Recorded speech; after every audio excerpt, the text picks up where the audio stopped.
ለ40 ቀናት ሲካሄድ የቆየው የሀገራዊ ምክክር ጉባኤ በኢትዮጵያ የፖለቲካ ባህል አዲስ ጎዳና ነው ሲሉ ርዕሰ ብሔር ታዬ አጽቀሥላሴ ተናገሩ።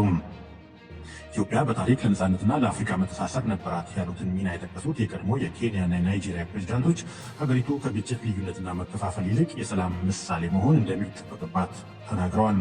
ሁለት የፖለቲካ ፓርቲዎች በተለይ አዲስ አበባን በተመለከተ ከአሰራር ውጭ ቀረበ ያሉት ምክረ ሀሳብና አካሄድ ሀገራዊ ቀውስ ሊያስከትል የሚችል መሆኑን ደግሞ አሳስበዋል። ሰለሞን ሙጬ ተጨማሪ ዘገባ አለው። የሀገራዊ ምክክር ኮሚሽን ላለፉት 40 ቀናት አዲስ አበባ ውስጥ ያደረገውን ጉባኤ ዛሬ ነሐሴ 16 ቀን 2018 ዓ.ም አጠናቋል። በተስፋም በስጋትም በድጋፍም በተቃውሞም በመንታ አተያይ ውስጥ ሆኖ የከረመው ይህ ሀገራዊ ሁነት በርዕሰ ብሔር ታዬ አጽቀሥላሴ ገለጻ በሀገሪቱ የፖለቲካ ባህል አዲስ ጎዳና ነው። አጠቃላይ የምክክር ሂደቱ የሀገራችንን የወደፊት መንገድ የሚያመላክትና የማህበራዊ እሴት ውሎቻችን ማደሻ ነበር ለማለት ይቻላል። ይህ በኢትዮጵያ የፖለቲካ ባህል ውስጥ አዲስ ጎዳና ነው። በዚህ የጉባኤው መዝጊያ ስፍራ ንግግር ያደረጉት የናይጄሪያና የኬንያ የቀድሞቹ ፕሬዝዳንቶች ኢትዮጵያ በታሪክ የነበራትን ፖለቲካዊ ሚና ዘርዝረው አወድሰዋል። በተለይ አሁን በአፍሪካ ህብረት የምስራቅ አፍሪካ ልዩ መልእክተኛ ሆነው የሚያገለግሉት የናይጄሪያ የቀድሞ ፕሬዝዳንት ኦሉሴጉን ኦባሳንጆ ኢትዮጵያ በታሪክ ነበራት ካሉት ሚና አንጻር ከፍ ብላ እንድትገኝ የተገባ ነው ብለዋል።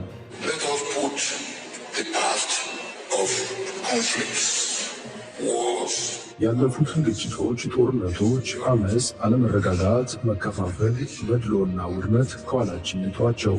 ከእነዚህ ሁሉ በቃን ማለት አለብን። በቃ ማለት በቃ ነው።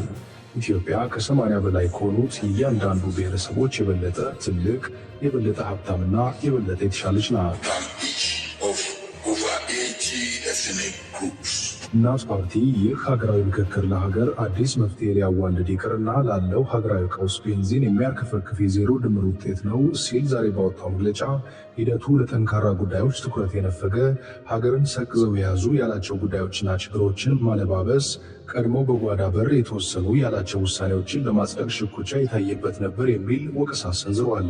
በተለይ አብዛኛው ተመካካሪ ተስማምቶ ያስቀመጠው ያለው አዲስ አበባ ለፌዴራል መንግስቱ ተጠሪ ትሆናለች የሚል ምክረ ሀሳብ ገዢው ፓርቲ ያደራጃቸው ያላቸው ቡድኖች አዳራሽ ረግጦ መውጣት፣ መረበሽ፣ የተቋጨን አጀንዳ እንደገና ማንሳት፣ ማስፈራራት፣ ማዋከብና የክልል ምክር ቤት የሚባለው ከተረሳና ጊዜው ካለፈ በኋላ እንደገና ተሰብስቦ ጉዳዩን እንዲያይና ያልተመከረበትን ወይም አብዛኛው ውድቅ ያደረገውን ሀሳብ ቅቡልነት እንዳለው ተደርጎ መቅረቡን አስረጅ ጠቅሷል። በዚህም ምክንያት ተደረሰባቸው የተባሉ ስምምነቶች በሙሉ ሕጋዊነት እንደማይኖራቸው የኢትዮጵያ ሕዝብም እንዳይቀበለው ጠይቋል። የአማራ ብሔራዊ ንቅናቄ አብን በበኩሉ ተመሳሳይ ችግር ማየቱን ጠቅሷል።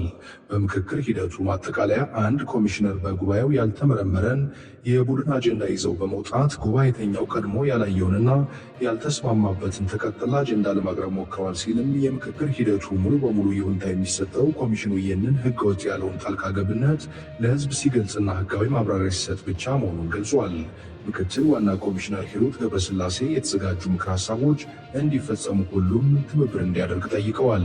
የተገኙት ሀሳቦች ለሀገራችን መሻሻል እንዲውሉ የሁላችንም ትኩረትና ኃላፊነት ይጠይቃል። በምክክሩ ተሳታፊ የነበሩት የኢዜማ የቀድሞ ምክትል መሪ ዮሐንስ መኮንን የተመካካሪው ማስታወሻ ሲሉ ለህዝብ ባጋሩት ጽሁፍ በምክክሩ 400 ምክር ሀሳቦች መቅረባቸውን 396ቱ ሙሉ በሙሉ በስምምነትና ያለ ልዩነት እንደቀረቡ ሆኖም የፕሬዝዳንት አመራረጥ፣ ሰንደቅ ዓላማ ላይ የሚቀመጠው አርማ፣ የፌዴሬሽን ምክር ቤት አባላት አመራረጥና የአዲስ አበባ የኦሮሚያ ርዕሰ ከተማነት በህገ መንግስቱ የመጻፍ ጉዳይ የልዩነት ምክር ሀሳቡ ነው በመዝጊያ መርሃ ግብሩ ላይ በንባብ ተደምጠው በይፋ ለምክክር ኮሚሽኑ መረከባቸውን ገልጸዋል።